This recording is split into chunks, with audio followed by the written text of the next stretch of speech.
Good afternoon, Chair Lopez and Board of Supervisors. My name is Chris Barrera, President of LULAC Council 2055. I am here today because our communities have been wronged.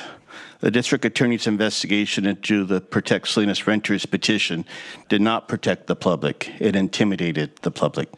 Food was not given out in exchange for signatures.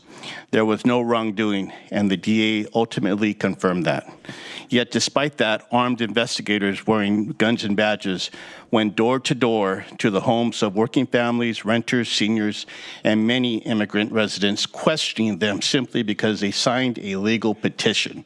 Let's be honest, when armed agents knock on your door asking about your political activity, that is not civic outreach, it's intimidation. For many families in our Latino and immigrant communities, law enforcement presence at their door creates fear, especially when they have done nothing wrong. The chilling message sent was clear: participate in democracy and you may be targeted. That is a form of voter suppression, plain and simple.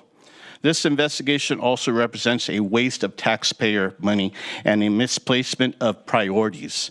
At a time when our county faces serious public safety challenges, scarce law enforcement resources were used to investigate community members for exercising their constitutional rights.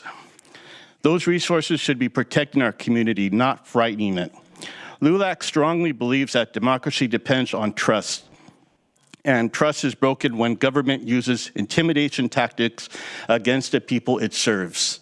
We call on the district attorney to acknowledge the harm caused, commit publicly to stopping these practices, and establish clear guidelines that prevent future investigations from targeting petition signers or voters who have committed no crimes.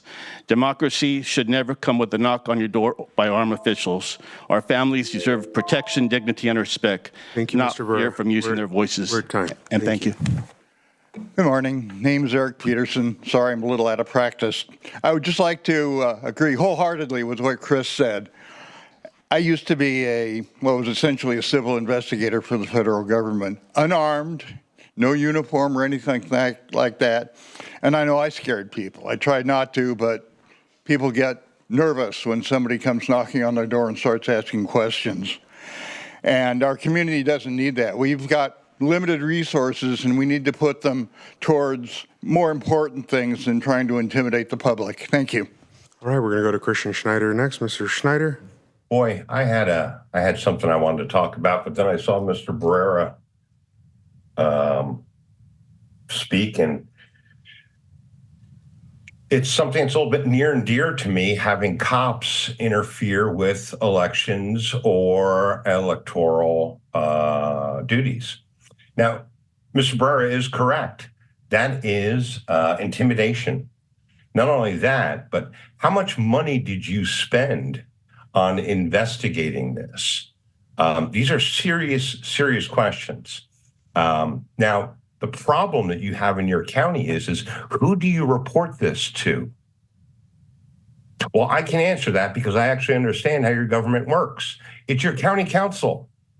Your county council is the electoral official for investigations. They can then refer it to somebody else. Yeah, see, you knew this was coming, didn't you, Ms. Blitch?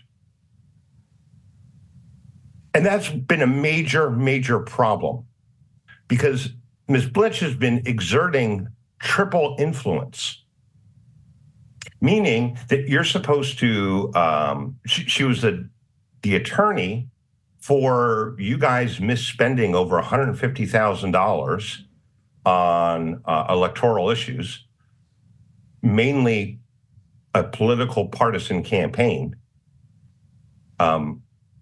But that's also the reporting agency.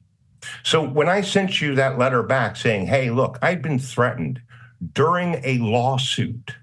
I've been threatened to drop a recall campaign.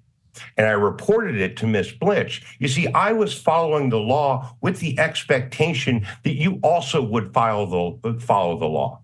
So Ms. Blitch, what happened to that report? And I only ask because it's my constitutional right. Thank you, Mr. Schneider.